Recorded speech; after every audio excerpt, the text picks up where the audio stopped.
في فيديو النهارده هنتكلم عن الكاستمر جيرني او رحله العميل. هنشوف ايه هي الخطوات اللي العميل بياخدها جوه الموقع بتاعك، وايه هي الايفنتس او الاحداث اللي بتنتج نتيجه الخطوات اللي هو بيعملها دي، وازاي الاحداث دي بتتسجل في جوجل تاج مانجر. وبعدين هنعرف ازاي نبعت الاحداث او الايفنتس ديت لجوجل اناليتكس.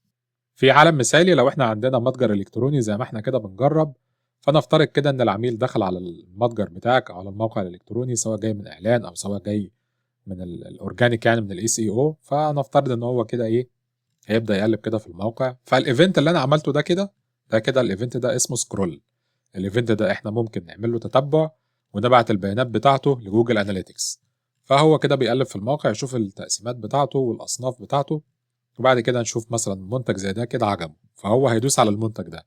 فالايفنت ده برضو ده كده حدث جديد اسمه فيو ايتم. يعني هو كده شاف، كان بره في الموقع الرئيسي او في الصفحه الرئيسيه، وبعد كده شاف منتج فدخل على صفحه المنتج. فالايفنت ده كده اسمه فيو ايتم، ان هو بيبدا يدخل يتفرج على المنتجات. برضو كده ممكن بيعمل سكرول، يبدا يشوف ماشي المنتج عجبه، السعر عجبه، يعني الامور ماشيه معاه تمام، بيدوس كده على اد تو كارت. فاد تو كارت ده كده ده حدث جديد، ايفنت جديد. برضو نقدر نعمل تتبع للايفنت ده ونبعته عن طريق جوجل تاج مانجر لجوجل اناليتكس. طبعا ده كده احنا بنتكلم بقى اللي هو في زي ما بيقولوا اللي هو العميل المثالي. يعني بعد كده خلاص هو شاف المنتج ده، ممكن يطلع بره تاني يشوف مثلا قسم جديد او يشوف منتج جديد. والله شاف المنتج ده كده، فده كده يعني حدث اللي احنا كنا اتكلمنا عليه، اللي هو الحدث بتاع فيو ايتم. هيقلب برضو هنا كده يشوف المنتج ده، والله لو عجبه بيختار لو في اوبشنز، يعني بعد كده يدوس على اد تو كارت. خلاص تمام، هو كده اقتنع بالمنتجات ديت. الخطوه اللي بعد كده ان هو يدوس على فيو كارت، كده راح للصفحه اللي هي بتاعه الكارت. فده كده زي ما قلنا ده حدث جديد او ايفنت جديد، نقدر نعمل له تتبع. بعد كده خلاص هو اقتنع والامور تمام، يدوس على بروسيد تو تشيك اوت. وصلنا كده لصفحه التشيك اوت. فده كده خلاص زي ما احنا اتعودنا، يبقى ده كده حدث جديد وايفنت جديد. نقدر احنا الايفنت ده او الحدث ده برضو نعمل له تتبع ونبعته لجوجل اناليتكس. وبرضه لو كملنا البيانات ديت، ده كده يبقى الايفنت ده يبقى اسمه بيرشيز او اوردر كومبليت، على حسب يعني ممكن نسميه ازاي. فده كده زي ما احنا اتفقنا ان ده كده اللي هو العميل المثالي. لو انت عندك متجر الكتروني وبتبيع فيه منتجات، يعني ان عميل دخل وبعد كده عمل فيو ايتم، ان هو بيتفرج على المنتجات اللي موجوده في الموقع، وبعد كده بياد تو كارت، وبعد كده بيفيو كارت او بيشوف يعني السله بتاعته، وبعد كده بيبدا اتمام الطلب، وبعد كده بيتمم الطلب بتاعه. دي كده اسمها الكاستمر جيرني جوه الموقع بتاعك. فطبعا السيناريو اللي احنا اتكلمنا فيه ده زي ما قلنا ده كده السيناريو المثالي، لكن في الحقيقه طبعا ده مش بيحصل. يعني خلينا نرجع كده ايه اللي ممكن بيحصل. ان انت بيدخل عندك نفترض 500 واحد دخلوا، فهندخل كده يعني خلينا بس نشيل الحاجات دي كده نحذفها عشان كده بقى كأننا بادئين من الاول. هتلاقي في عامل مثلا هيدخل والله يقلب تمام، ممكن اصلا الموضوع يعني ما يعجبهوش، ممكن حتى ما يعملش سكرول او يعمل سكرول كده وبعد كده يطلع. عميل تاني والله يدخل كده يبدا يقلب على طول كده من جوه او من فوق من القائمه الرئيسيه، يقلب في المنتجات دي كده، يدخل على الشوب وبعد كده يدخل هنا على المنتج، يقلب والله في صفحه المنتج شويه، بعدين الموضوع ما يعجبوش ممكن يقفل الموقع ويخرج وهكذا. فهنا بقى بتيجي اهميه التتبع، ان انت بتشوف الزوار اللي بيدخلوا الموقع عندك بيعملوا ايه بالظبط، اللي بيكمل ليه، وانهي منتجات اكتر حاجه بتبيع فيهم، انهي صفحات الناس بتكمل فيها او بتدخل عن طريقها، برضو انهي صفحات اللي الناس او مجرد ما بتدخلها بتخرج. لو طبعا كل ده انت بتبدا تفسره على حسب طبعا انت مهارتك يعني في الماركتنج او مهارتك في التحليل، تبقى قادر تفهم الناس اللي بتوصل لهنا وصلت ليه، والناس اللي في صفحه مثلا يعني مثلا على سبيل المثال، لو الناس كملت وبعد كده وصلت لغايه الصفحه بتاعه اتمام الطلب وجات عند يعني ناس كتير بتوصل لغايه اتمام الطلب وبعد كده ما يكملش الطلب، فغالبا ممكن يكون في مشكله في طريقه الدفع، في مشكله ان حاسين ان قيمه الشحن غالي بالنسبه للطلب وهكذا. تبدا تحلل الكلام ده. فعشان كده قلنا ان التراكنج او التتبع مهم جدا، عشان لما تاخد قرارات تحسين او قرارات ان انت تزود ميزانيه او ان انت تسيب المنصه دي اصلا خالص، تبقى القرارات ديت مبنيه على داتا، مش بتتاخد بشكل عشوائي. لو جينا بقى نشوف مثال على الكاستمر جيرني او رحله العميل في موقع مش بيبيع منتجات، موقع كده عايز خدمات او عايز الناس تتواصل معاه عشان الخدمات، فممكن الكاستمر جيرني هتبقى بالشكل ده كده. والله بيدخل على الموقع، بيبدا يقلب فيه، بيشوف والله تمام ماشي الكونفرجن، او بيتحسب ان ده كده عميل، ان انا وصلت الكونفرجن اللي انا عايزها. والله لما يدوس على زرار بتاع الواتساب ده، او لما يدوس مثلا على زرار اللي هو بتاع حجز استشاره مجانيه، او ممكن يكون حد تاني الهدف بتاعه ان حد يدوس، او يعني الكونفرجن بيحسب ان كده كونفرجن تام لما حد يدوس على صفحه اتصل بنا وينزل هنا كده على الصفحه ديت او على الفورم ده وبعد كده يملى الفورم ده ويعمل ارسال، ده كده اتحسب كونفرجن. يبقى زي ما اتفقنا ان الكاستمر جيرني او رحله العميل هي الخطوات اللي العميل بياخدها جوه الموقع بتاعك، وعلى حسب بقى انت عايز الخطوات دي تبقى شكلها عامله ازاي. انها زي ما اتفقنا لو في حاله الاي كوميرس ان هو يشتري منتج، ولو انت بتقدم خدمه يبقى هو يتواصل معاك باي شكل بقى، عن طريق فورم او عن طريق ان هو يدوس على زر الواتساب او يتصل بينا او ايا كان الكونفرجن جول اللي انت بتدور عليه. هنرجع لجوجل تاج مانجر للصفحه الرئيسيه. انا الاول هبدا اعمل بريفيو للموقع بتاعي وامشي في نفس الكاستمر جيرني واشوف ايه الاحداث او الايفنتس اللي هتحصل او هتظهر معايا، وبعد كده نشوف ازاي نعمل تتبع او تراكنج للاحداث دي. فانا هعمل كده بريفيو، ادي الرابط بتاع الموقع، ادوس على كونكت، نرجع هنا كده ندوس على كونتينيو، ادي كده التاج بتاع جوجل اناليتكس 4 اللي كنا ضفناه من الفيديو اللي فات، عمل فاير او حصل له اكتيفيشن يعني. نبدا نعمل كده سكرول، نرجع هنا كده هنيجي نبص ايه، شوف هيحصل معانا كده، هيظهر معانا المفروض يظهر الحدث اللي هو بتاع سكرول، بس لسه الصفحه بتحمل تقريبا. ظهر معانا السكرول اهو، فده اول ايفنت اقدر انا اعمل تتبع للايفنت ده. لكن احنا في الفيديو ده ان شاء الله هنهتم اكتر او هنركز على الايفنتس اللي هي الاساسيه اللي هي بتاعه فيو ايتم واد تو كارت وتشيك اوت وهكذا. فنرجع هنا كده تمام، هنشوف مثلا منتج زي ده، هندوس على المنتج ده بتفتح معانا صفحه المنتج. نرجع هنا كده لتاج اسيستنت، هنيجي نبص نلاقي ظهر معانا ايه، جزء جديد او ظهر معانا ايفنت جديد اسمه فيو ايتم. فانا هسجل كده الايتمز دي عندي، او ممكن ناخدها من هنا اهوت في الاي بي اي كول. ده اسم الايفنت اهو، لو نزلنا تحت هنا كده اسم الايفنت اهو اسمه فيو ايتم. فانا هاخد الايفنت ده كده واسجله عندي، لازم اخده زي ما هو النص اللي بين علامتين التنصيص دول، لان لو في اي خطأ فيهم فكده التاج مش هيقرا الايفنت ولا التريجر هيشتغل. فخلينا نشوف كده ازاي نعمل تراك او نعمل تتبع للايفنت الاولاني ده اللي هو بتاع الفيو ايتم، اللي هو لما الكاستمر بيدخل على صفحه المنتج. فخلينا نقفل ده كده، هنرجع هنا لجوجل تاج مانجر، هنروح على التاجز. انا هنا عايز اعمل ايه، انا هنا عايز اعمل تاج بحيث ان انا ابعت الايفنت ده لجوجل اناليتكس، يعني من جوجل تاج مانجر لجوجل اناليتكس. هندوس هنا كده على نيو، بعدين ندوس على تاج كونفيجريشن.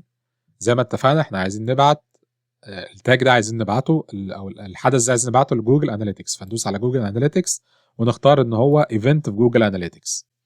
الميجرمنت اي دي اللي هو اللي كان في الفيديو السابق، فممكن نرجع كده للصفحه بتاعت جوجل اناليتكس عشان نجيب الميجرمنت اي دي. اهم حاجه ان انت تكون مسجل الدخول وتتاكد ان انت مختار الحساب اللي هو بتاع الموقع اللي انت شغال عليه. فهننزل تحت كده على ادمن، هتفتح معانا هنا كده اللي هي داتا ستريم، نختار الموقع بتاعنا اهوت نضغط عليه كده، وبعدين ادي الميجرمنت اي دي نعملها كوبي، نرجع لجوجل تاج مانجر، وبعد كده نحط الميجرمنت اي دي هنا. فالميجرمنت اي دي هتبقى حاجه ثابته، فبدل ما كل مره نروح نعمل الخطوه دي ممكن نضيفها ككونستانت او كمعامل ثابت، يعني نقدر نستخدمه كل مره بدل ما كل مره نرجع نجيبه من جوجل اناليتكس. فندوس على علامه الزائد دي، بعدين ندوس هنا كده عشان نضيف فاريبل جديد، فاريبل كونفيجريشن هو عباره عن ايه. هننزل تحت كده نختار ان هو كونستانت يعني معامل ثابت، القيمه بتاعته اهي، وبعدين نسميه، انا اديته الاسم هنا جوجل اناليتكس 4 ميجرمنت اي دي باختصار كده يعني. انت تقدر تضيف اي اسم، المهم لما تيجي ترجع للاسم ده تكون عارف هو بيعبر عن ايه. دوس على سيف، هنلاقي علامه الصح هنا كده، يبقى خلاص الامور ده كده تمام كده، القيمه دي كده مظبوطه يعني. الايفنت نيم زي ما احنا قلنا زي ما كان موجود كده، اللي هي كلمه فيو ايتم، انا خدتها زي ما هي كده كوبي، هناخدها هنا كده ونختار هنا كده ان الايفنت نيم فيو ايتم. بعد كده هنرجع للتريجر زي ما اتفقنا، قلنا التريجر اللي هي الشروط اللي انا بحطها لما تتحقق تعمل اكتيفيشن للتاج ده. هندوس هنا كده على تريجرنج، هو طبعا مش حاجه من دول لان دي حاجات موجوده بشكل افتراضي يعني، احنا عايزين نعمل كاستم ايفنت او حدث مخصص. هندوس هنا كده على علامه الزائد دي، التريجر كونفيجريشن برضه بنفس الحكايه، بيظهر لك كده حاجات كتير. احنا كل اللي احنا محتاجينه هنا ان هو كاستم ايفنت، الاسم بتاعه هيكون اسمه كده فيو ايتم زي ما هو هنا كده. عايزين لما نيجي نديله تعريف خلينا نتفق كده على طريقه كده للتسميه بتاعه الكاستم ايفنتس، بنسميها كده كاستم ايفنت، وبعد كده نديها نفس الاسم اللي هو بتاع الايفنت نفسه اسمه ايه، عشان لما تبص عليه على طول تبقى انت عارف ايه اللي انت بتتعامل معاه يعني. وندوس على سيف. تمام، بعد كده هنسمي التاج ده، هنسميه ان هو جوجل اناليتكس 4، برضه ممكن نديله نفس الحكايه فيو ايتم تاج، بعدين ندوس على سيف. فهيظهر معانا كده تاج جديد اللي هو جوجل اناليتكس 4 فيو ايتم تاج. نبدا بقى نعمل بريفيو، بعد كده ندوس على كونكت. تمام، الموقع يفتح معانا، خلينا نشوف ادي المنتج اهوت، هنختار المنتج ده كده، احنا وصلنا لصفحه المنتج. نرجع هنا كده على التاج اسيستنت، ندوس على كونتينيو، دي الخطوه الاولى اللي احنا فتحنا فيها الموقع اهيت. الخطوه الثانيه اللي هي فيها الفيو ايتم، هنيجي نبص هنلاقي التاجز هنا اهوت، انا عند الفيو ايتم هنا كده، عند الفيو ايتم هنلاقي التاجز الفارد، طبعا التاج الاساسي اللي هو بتاع جوجل اناليتكس اللي هو بتاع كل الصفحات، يعني انت بتدخل اي صفحه التاج الاساسي بتاع جوجل اناليتكس 4 لازم بيعمل فاير، بيحصل له اكتيفيشن يعني. نيجي نبص هنا كده على فيو ايتم تاج، هنبص نلاقي هنا كده برضو حصل له فاير. ليه؟ لان هنا كده الفيو ايتم ده المتغير او الايفنت اللي اسمه فيو ايتم متسجل هنا في الصفحه. لو جينا اخترنا كده التاج اللي هو بتاع جوجل اناليتكس 4 فيو ايتم، هنيجي نبص نلاقي اسم الايفنت نيم اهوت اسمه الفيو اي. طب عايزين نتاكد بقى ان الايفنت ده اتبعت ليه جوجل اناليتكس. هنرجع هنا كده على صفحه بتاعت جوجل اناليتكس، هنقفل دي وهنلاقي تحت القائمه ديت تحت هنا كده مكتوب الديباج فيو. ممكن بتحتاج شويه وقت كده عشان تجمع بس البيانات. لا كده تمام اهو. لو جينا ندوس هنا كده على فيو ايتم هنلاقي كده الايفنت اتسجل هنا اهوت اللي هو الفيو ايتم، وهنلاقي كمان باعت معاه حاجه مثلا زي البيج تايتل. لو دوسنا هنا كده على البيج تايتل برودكت نيم 12، لو رحنا هنا كده الصفحه هنا كده اهوت هنلاقي التايتل بتاعها اهوت اللي موجود في العنوان هنا برودكت نيم 12 بي بولد. فيبقى احنا كده عملنا تتبع لاول حدث معانا اللي هو بتاع فيو ايتم. خلينا نكمل كده عشان نشوف الحدث اللي بعديه. هنقفل دي كده خلاص، نرجع للصفحه بتاعتنا. الحدث اللي بعديه قلنا في الكاستمر جيرني ان هو دخل على صفحه المنتج، اعجب بالمنتج. هندوس هنا مثلا كده على ايه ان هو زود كده عايز قطعتين يعني، وبعدين ندوس على اد تو كارت ونرجع كده لتاج اسيستنت. هنلاقي بص هنلاقي ظهر معانا حدث جديد اهوت اسمه اد تو كارت. لو جينا كده على الاي بي اي كول الداتا لاير ديت هنيجي نبص نلاقي الايفنت اهو اسمه اد تو كارت. فانا برضو هاخد الايفنت كده بنفس الطريقه واحفظه عندي عشان لما نيجي نستخدمه قلنا ايه نستخدمه زي ما هو بالظبط. هنرجع بقى كده لجوجل تاج مانجر. طبعا احنا عملنا شويه تغييرات، فلو انت عايز تعمل سبميت بعد التغيير الاول ده يعني يفضل ان انت تمشي بالخطوات بالترتيب ده كده، ان انت تعمل سبميت. وايه التغيير اللي حصل؟ ان احنا ضفنا الحدث اللي هو بتاع فيو ايتم وبدانا نبعته لجوجل اناليتكس 4. انا اديته اسم كده يوصف اللي احنا عملناه وبعدين ندوس على ببلش. هنرجع لورك سبيس بنفس الطريقه برضو هنعمل تتبع لبقيه الاحداث. الحدث اللي بعد كده قلنا اللي هو الاد تو كارت، فهنروح هنا كده على تاجز وبعدين نضيف تاج جديد نيو. خطوات طبعا احنا شرحناها قبل كده، فيعني ايه مع التكرار كده هيكون الامور يعني اسهل واسرع. هندوس على التاج كونفيجريشن. احنا عايزين نعمل ايه؟ عايزين جوجل اناليتكس، عايزين نبعت ايفنت لجوجل اناليتكس. الميجرمنت اي دي زي ما اتفقنا بدل ما كنا هنروح نجيبه من جوجل اناليتكس زي مع كل مره، احنا ضفنا هنا كده متغير اهو جوجل اناليتكس 4 ميجرمنت اي دي. وبعدين احنا قلنا كده الايفنت نيم هيبقى اللي هو الاد تو كارت، هناخدها كده كوبي زي ما هي ونضيفها هنا كده. وبعد كده التريجر برضو هيبقى بنفس الشكل. احنا هنعمل كاستم ايفنت، ندوس على زائد وبعد كده التريجر كونفيجريشن هنختار ان هو يكون كاستم ايفنت الاسم بتاعه نفس الاسم بالظبط. وبعد كده قلنا اتفقنا على التسميه تبقى ايه كاستم ايفنت الاسم بتاع الايفنت اهوت اد تو كارت. وبعدين ندوس على سيف وبعدين هندي اسم للتاج ونعمل سيف. فكده التاج انضاف عندنا اهوت تمام. ادي الصفحه الرئيسيه فتحت اهيت تمام. ننزل بقى تحت خلينا نختار منتج تاني، نرجع هنا كده تمام. ادي الفيو ايتم زي ما قلنا او جوجل اناليتكس 4 فيو ايتم تاج ده حصل له فاير. نيجي هنا كده ندوس على اد تو كارت ونرجع للتاج اسيستنت هنلاقي ظهر معانا الصفحه هي اتفتحت وظهر معانا ايفنت جديد اد تو كارت. ادي التاجز فايرد الاد تو كارت تاج. لو دوسنا عليه كده اهوت هنلاقي الايفنت نيم اللي احنا عاملينه اللي هو الاد تو كارت. لو حابين نتاكد بنفس الطريقه برضو ان الايفنت ده اتبعت لجوجل اناليتكس نرجع على جوجل اناليتكس. نيجي نبص ندوس بس هنا كده نديها شويه وقت تمام. ادي الايفنت اهوت الايفنت بتاع البيج فيو ده موجود قلنا بشكل تلقائي. لو رحنا هنا كده على الفيو ايتم بيظهر معانا الفيو ايتم ادي الصفحه او عنوان الصفحه ظهر معانا اهو. وبعد كده نروح على الاد تو كارت. هنا الايفنت اهو بتاع اد تو كارت. لو نزلنا تحت كده هنلاقي فيه البيج تايتل اللي هو عنوان الصفحه بتاعه المنتج هو نفس العنوان هنا اهوت اللي هو برودكت نيم 1 بي بولد. طيب في سؤال هنا، هل ممكن نبعت حاجات تانية او بيانات تانية مع الايفنت بتاع الاد تو كارت؟ يعني احنا كده يعني بعتنا ايفنت ان هو اسمه اد تو كارت حصل الايفنت ده كل المعلومات اللي فيه الصفحه بتاعه المنتج. طيب هل مثلا ممكن في امكانيه ان احنا نعرف الاد تو كارت ده يعني المنتج ده اللي اتضاف ده اسمه ايه سعره او العمله بتاعته؟ خلينا نشوف الطريقه دي. لو رجعنا هنا كده على التاج اسيستنت لو جينا هنا على الايفنت اللي هو بتاع اد تو كارت تحت الاي بي اي كول هنلاقي في حاجه اسمها الداتا لاير فيها شويه بيانات او شويه معلومات نقدر نبعتهم طبعا مع الايفنت ده لجوجل اناليتكس. على سبيل المثال نقدر نبعت العمله ظاهره هنا كده اي جي بي. طبعا هنبعت الحاجات ديت كقيم متغيره يعني القيمه او السعر بتاعت كل منتج هتكون مختلفه، فهي مش بتتباعت بشكل ستاتيك. ممكن العمله بس اللي تتباعت بشكل ستاتيك لان انت لو انت موحد العمله بتاعت المتجر بتاعك انت بتبيع في بلد واحده العمله واحده بعمله واحده فخلاص يبقى انت تقدر تبعتها بشكل ستاتيك. لكن الاسم بتاع المنتج القسم بتاعه او السعر بتاعه كل ده بيتباعت بشكل دايناميك. يعني لو البيانات دي بتاعت منتج تانية هيتباعت بيانات تانية.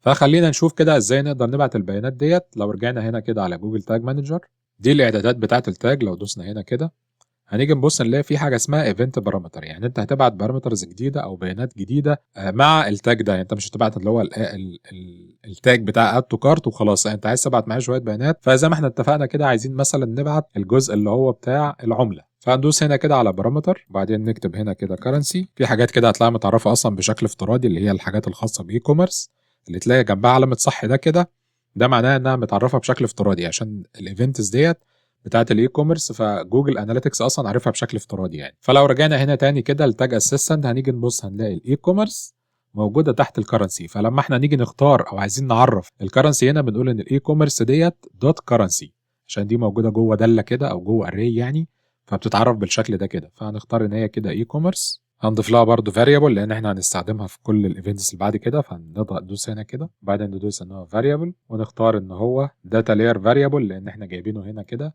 من الداتا لاير ديت data layer variable. وبعدين نختار قلنا هيبقى اسمه e-commerce.currency وبعدين نديله الاسم وبعدين ندوس على save. نرجع هنا لتاج اسيستنت عايزين بعد كده نشوف الايتم نيم، فنيجي نبص كده هنلاقي الايتم نيم تحت الايتمز تحت الاي كوميرس. فنيجي هنا كده ندوس على اد بارامتر، هندوس هنا كده على اد بارامتر ونكتب هنا كده ايتم نيم. تمام، برضو بنفس الطريقه هنعمل له فاريبل داتا لاير فاريبل داتا لاير فاريبل هيتكتب بالشكل ده كده لان هو تحت الاي كوميرس تحت الايتمز، يعني الايتم نيم تحت الايتمز تحت الاي كوميرس. وبعد كده نديله برضو التسميه وبعدين نعمل سيف. بنفس الشكل برضو هنضيف برايس نعمل له برضو فاريبل داتا لاير فاريبل زائد داتا لاير فاريبل، هيكون الشكل بتاعه بالشكل ده لان زي ما اتفقنا برضو هو موجود في الري تحت الاي كوميرس تحت الايتم، موجود هنا البرايس اهوت فبياخد الترتيب ده. نرجع هنا كده نديله التسميه وبعدين نعمل سيف. اخر قيمه معانا هنا تكون اللي هي الجزء بتاع الايتم كاتيجوري، برضو بنفس الطريقه هنرجع على جوجل تاج مانجر بعدين هنضيف ايتم كاتيجوري نعمل له برضو داتا لاير فاريبل بنفس الطريقه علامه الزائد، بعد كده داتا لاير فاريبل هيكون شكله كده عشان ده ترتيبه تحت الاري وبعدين نديله اسم وبعدين نعمل سيف. بعد كده هندوس سيف عشان نعمل حفظ لكل التغييرات اللي عملناها في التاج. ندوس هنا كده على سيف. خلينا نرجع بقى هنا كده، خلينا نقفل ده ونجرب مره تانية. هنعمل بريفيو بعدين كونكت، هننزل تحت هنا كده نشوف المنتج ده بعدين ندوس هنا كده على اد تو كارت. نرجع هنا كده لتاج اسيستنت نعمل كونتينيو. خلينا كده نتاكد ان هي اتبعتت معانا لجوجل تاج لجوجل اناليتكس. نرجع كده لجوجل اناليتكس خلينا نقفل ده كده. ادي في ايفنت اهوت اللي هو الاد تو كارت. لو نزلنا هنا كده انا اسف بعتذر عن اللخبطه دي، انا لما جيت اضيف المتغيرات او البارامترز ديت ضفتها في التاج اللي هو بتاع فيو ايتم مش في اد تو كارت، فعشان كده هنا ما بتظهرش. هنا لو جينا نشوف اد تو كارت ما ظهرش فيه اي حاجه. لكن لو رحنا هنا كده للبيج فيو الفيو ايتم اسف، لو نزلنا هنا تحت كده هنيجي نبص نلاقي بتاعه البرايس اهوت. هي كده كده المتغيرات او الداتا لو موجوده وانت بتبعتها مفيش مشكله بتبعتها مع اي ايفنت. انا البرايس اهوت 59 ادي الايتم نيم برودكت نيم 11. لو جينا هنا كده اهوت ادي البرودكت نيم 11. الايتم كاتيجوري سكين كير. لو رجعنا هنا كده هنيجي نبص هنا الايتم نيم اهوت الايتم كاتيجوري سكين كير. وخلينا نشوف الكرنسي اهيت موجوده اللي هي الاي جي بي دي هنا كده نفس الداتا اللي موجوده في التاج اسيستنت. فخلينا برضو ايه ان احنا نروح نعدلها بسرعه كده، يعني هي كده المتغيرات اصلا موجوده جاهزه فعشان نبقى ايه يعني في نفس الصفحه زي ما بيقولوا. فنرجع كده لجوجل تاج مانجر هنروح للايفنت اللي هو اد تو كارت هنضيف البارامتر دي لان هي اصلا موجوده يعني متعرفه بشكل جاهز. ننزل هنا كده على الايفنت بارامتر اد بارامتر. هنا قلنا اول حاجه كانت الكرنسي وخلاص كده ايه الداتا لاير فاريبل بتاعها موجود ادي الكرنسي. وبعد كده الايتم نيم نختار برضو الايتم نيم. بعد كده البرايس ونختار المتغير بتاع البرايس.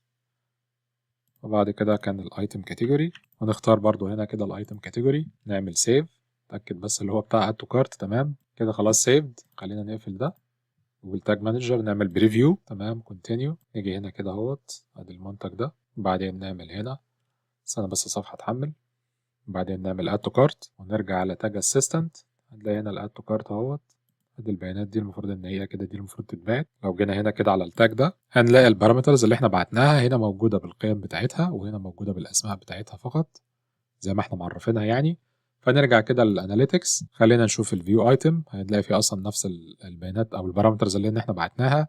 ادي الكرنسي الجنيه المصري وادي كده الايتم كاتيجوري سكين كير والايتم نيم برودكت نيم 11. فاضل ايه فاضل اللي هو البرايس 59 تمام. نشوف الايفنت اللي بعد كده اللي هو الاد تو كارت هنلاقي فيه نفس البيانات برضو اتبعتت بشكل سليم. فين الاد تو كارت دي كانت حاجه قديمه تمام. دي كده الايفنت الجديد اد تو كارت اهو. هنيجي نبص نلاقي الكرنسي الاي جي بي وادي الايتم كاتيجوري الايتم نيم والسعر فكده تمام. فانا بنفس الطريقه بقى هكمل بقيه الايفنتس اللي هو فيو كارت. احنا كده عملنا الفيو ايتم واد تو كارت. انا هكمل بقى اللي هو الفيو كارت وبيجين تشيك اوت وبعد كده البيرشيس كومبليت لان احنا لو عملناهم بنفس الخطوات كده واحده واحده الفيديو هياخد وقت طويل قوي يعني، لكن هي طبعا نفس الطريقه. خلينا ناخد الايفنت اللي بعد كده. هنا نرجع كده لتاج اسيستنت، لو احنا هنا كده ايه كده البرودكت نيم، بعد كده دوسنا على فيو كارت، نروح هنا كده لتاج اسيستنت، ادي ده هنا كده ظهر معانا ايفنت جديد اسمه فيو كارت. هناخد الايفنت ده من هنا كده، قلنا نسيفه زي ما هو، وبعدين نروح هنا كده على جوجل تاج مانجر، نروح على جوجل تاج مانجر، بعدين نعمل تاج جديد نيو تاج زي ما اتفقنا. الكونفيجريشن بتاعه التاج ده بتاع جوجل اناليتكس، هو جوجل اناليتكس فور ايفنت. الميجرمنت اي دي هيكون اللي هو الميجرمنت اي دي ده المتغير ده. انا بس هنا ماشي بسرعه لان احنا ايه عملنا الخطوه دي مرتين او ثلاثه. الايفنت نيم هيكون الفيو كارت، وبعد هنا كده البارامتر اضيف نفس البارامتر بنفس الشكل كده. البارامترز ضفتهم بنفس الطريقه. ننزل تحت على التريجرنج، بعدين ندوس اد عشان نعمل تريجر جديد، نعمل داتا لاير فاريبل كاستم ايفنت، اسف نختار ان هو كاستم ايفنت، هيكون اسمه كده زي ما اتفقنا اللي هو فيو كارت، برضه نسميه بنفس الطريقه. بعدين نعمل سيف، نسمي التاج، وبعد كده نعمل سيف. هنقفل ده كده، هندوس على بريفيو، بعدين كونكت. تمام، هنمشي في نفس الخطوات. دوس هنا كده على كونتينيو، بعد كده هنا نختار المنتج ده، بعدين ندوس اد تو كارت، بعدين فيو كارت، نرجع كده لتاج اسيستنت، هنيجي نبص نلاقي هنا كده عند فيو كارت ادي التاج اهوت اللي هو بتاع فيو كارت فايرد. لو دوسنا عليه هنا كده هنيجي نبص نلاقي هنا كده النيمز بتاعت البارامترز اللي احنا بعتناها، ودي القيم. لو رجعنا هنا كده للداتا لاير، ده برودكت نيم 10 وسكين كير، والعملة اي جي بي، والبرايس 59. هنرجع هنا كده هنلاقي هي نفس البيانات الموجودة في الداتا لاير اهيت. العملة اي جي بي، الايتم نيم برودكت نيم 10 وسكين كير، وقلنا السعر اهوت اللي هو 900 والسعر 950. نرجع هنا كده على جوجل اناليتكس عشان نتأكد ان الايفنت ده سجل هنا. هو بس سجل كده البيج فيو والفيو كارت. هنستنى بس كده لحظات وهو هيحدث ويظهر لا ده هو الفيو كارت كده ظهر. ايوه صح مظبوط كده، ده الفيو كارت اهوت. لو نزلنا هنا كده ده الكرنسي، وادي الايتم كاتيجوري، وادي الايتم نيم، وادي السعر. الايفنت اللي بعد كده انا هعمل كأني كده بكمل يعني في الخطوات. الايفنت اللي بعد كده هيكون اللي هو بروسيد تو تشيك اوت.